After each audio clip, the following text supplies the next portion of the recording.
ఈరోజు ఖమ్మం నగరంలో ఖమ్మం కార్పొరేషన్ పరిధిలో చుక్క నీళ్ళు జల్లుబడితే కూడా చెరువులాగా మారిపోతున్నాయి.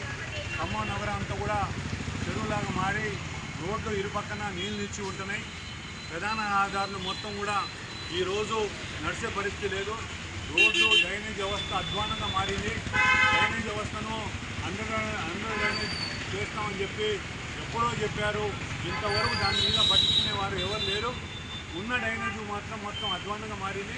ఇక్కడ నీళ్ళు పడితే రోడ్డు మీద నీళ్ళు వచ్చేసి ఆ డ్రైనేజ్ నీళ్ళు కూడా రోడ్డు మీద వచ్చేసి రోడ్డు ఆ డ్రైనేజ్ ఎవరు పడిపోయారు, ఏం జరిగింది కూడా తెలియని పరిస్థితి ఈరోజు ఉన్నది.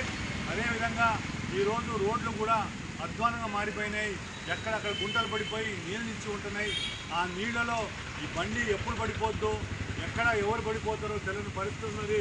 అందుకోసమే రోడ్లు డ్రైనేజ్ వ్యవస్థను వెంటనే మరమ్మతులు చేయాలని చెప్పి చుట్టుపక్కల నిల్చున్న నీళ్లను వెంటనే తొలగించి అంటువ్యాధులు రాకుండా చూడాల్సిన బాధ్యత ఈ ప్రభుత్వం మీద ఉన్నది.